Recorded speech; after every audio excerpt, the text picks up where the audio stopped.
Today's episode is brought to you by Mazars. SoundCartel. One key challenge all businesses face is finding the necessary capital to grow. But are there solutions that you might be overlooking?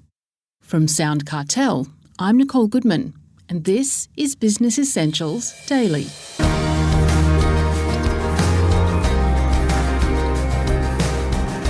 The barriers to borrowing money and a lack of resources to find alternative solutions can derail plans for bigger dreams.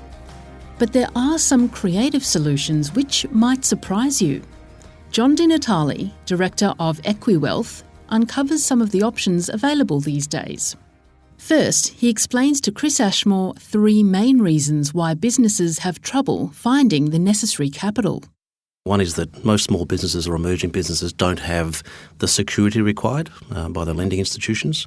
Most of them don't have a really good plan, so they can't really articulate exactly what their business does and what it needs and what it plans to do with the capital once it gets that money. And I think the other big factor is time. Small business owners are busy, and the process of actually applying for capital and putting all the steps in place can be quite time-consuming. And I think that's the other big deterrent for small business owners. Well, it's true for all kinds of business, all sizes of business, but it's particularly true for small businesses that don't have the resources for this. I think that's exactly right. So small businesses, we know the value of small business in the economy. They employ 7 million Australians, or around 70% of the employment is taken up by small business. They're certainly in amongst the most innovative businesses in our economy. So small business is busy, and they really don't have the time or the focus to do this. And I think when you're starting out, obviously, if you're in the early stages of business, you are pretty much scrambling a lot of the time. You're looking to engage your market, you're looking to sell, you're looking to grow your brand, and having the time to focus on finance and capital and cash flow, albeit a very important thing to be focusing on in your business, I think it often gets left behind. And so if a business can put those plans in place and have a very clear strategy for how they will bring their capital into the business, what they'll then do with that capital, how it'll be applied and how they'll generate a return for that capital, that's a really important process for them to get through. Well, if we look at the detail, John, what can business owners do to be prepared? I think the first thing is to understand your objective in bringing capital into the business.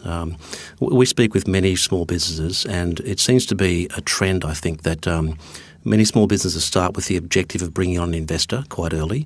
And whilst I can see the rationale for that, I think there's also a downside to that. You've got to be careful not to give away, too much of the business too early and really get involved, really have someone come in. And I guess it plays into the hands of that sort of Shark Tank opportunistic investment strategy, for the investors.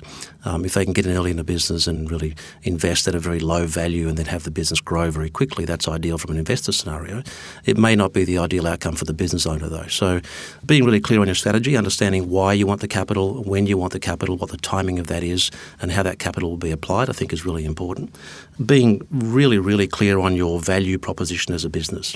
Okay, so understanding what it is that you're offering as a business and really being clear on what you bring to the table for the investors and for your market. I think that's really important as well. And in terms of prep work, I think really having a solid business plan and understanding your numbers is critical. Many of the small businesses we see really don't have a good grasp of, what do my numbers look like for the next 12 months or the next couple of years, and how do I plan to influence that and grow the business and paint a much, much better picture, a much more attractive picture for potential investors. Well, getting money can always be difficult for small business owners. What are some of the funding options available? Yeah, okay. Well, if we look at the traditional funding models, there are a few. The first one is save, so you can put your money aside and try and build up a bit of a capital base. That has some upsides. It's a lot less risky as a strategy. It's also one of the slowest ways to gather capital. So you may get left behind in the race, from that point of view. So that's the first thing. Look, if you look at the traditional ways that people have funded businesses, you could hit up a family member. You could ask your family for support or some friends for support. I guess the most common way is bank debt. So going to the banks and actually asking for a loan of some description, a business loan. And these are all still acceptable ways to grow your business, acceptable ways to bring money into your business. I think one of the big barriers to starting a business and owning a business and growing a business has always been the dollars. But I think there are more options available now for business owners than there have ever been in terms of the way that they finance things. So you could look at a couple of areas. So there are numerous grants available for businesses, and I think it's well worthwhile investing in some time to explore that area and understand what grants might be available for you as you go through the different stages of business.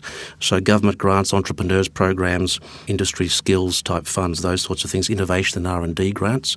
There are people who specialise in finding those and getting you access to those in your business, and that's really important. One of the big ones, of course, has been around manufacturing and export grants. So those areas are certainly worth looking at. The other one that's becoming really popular is crowdfunding, and this is a really interesting area. So this is where you effectively put your business opportunity out to the market and have them invest in your business. It can be a really effective way to raise some initial capital. Again, like most strategies, it has pros and cons. I think it's a great way to test the market and for businesses to understand whether there'll be good take-up with their product or service. If you're looking at it from the point of view of bringing investors in, though, I think you have to be careful you don't end up with 100,000 mum and dad investors in your business, and that really stifles your decision making to a large degree. So crowdfunding sites like Possible and Kickstarter have launched some really exciting businesses in the last few years, and I think that's going to continue to be a really exciting and innovative way for people to find dollars. But I'd rather see it as a way for them to generate initial cash flow as opposed to equity, if that makes sense, in the business. A couple of other ones just to touch on. Private equity investors. Australia has a fairly active private equity area, and private investors and high net worth individuals are also worth looking at. A very competitive area.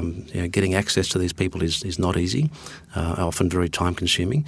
And I think for small business it's a fairly tricky path for them to follow, particularly given that most small businesses aren't really strong at articulating what it is that the opportunity is for these guys. They kind of go in search of money without having a very clear view of what it is that they're actually offering and what's in it for the investor.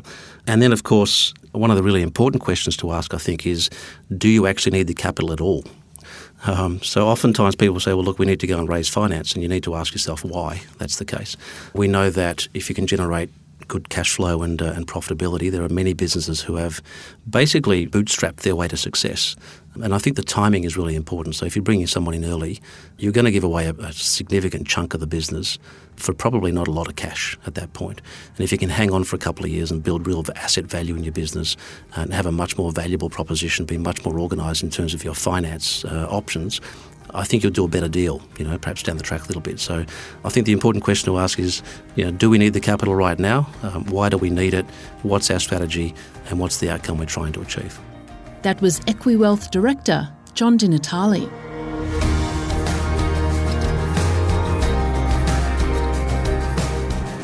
Business Essentials Daily is a SoundCartel podcast. Producers are Nick Schilberger, Chris Ashmore, Jeff Waters and myself. Technical production by Pete Letts and Belinda Trimboli. I'm Nicole Goodman. Thanks for listening. We'll bring you more Be Daily next week. SoundCartel. This episode was brought to you by Mazars. To find out more, visit mazars.com.au. That's mazars.com.au.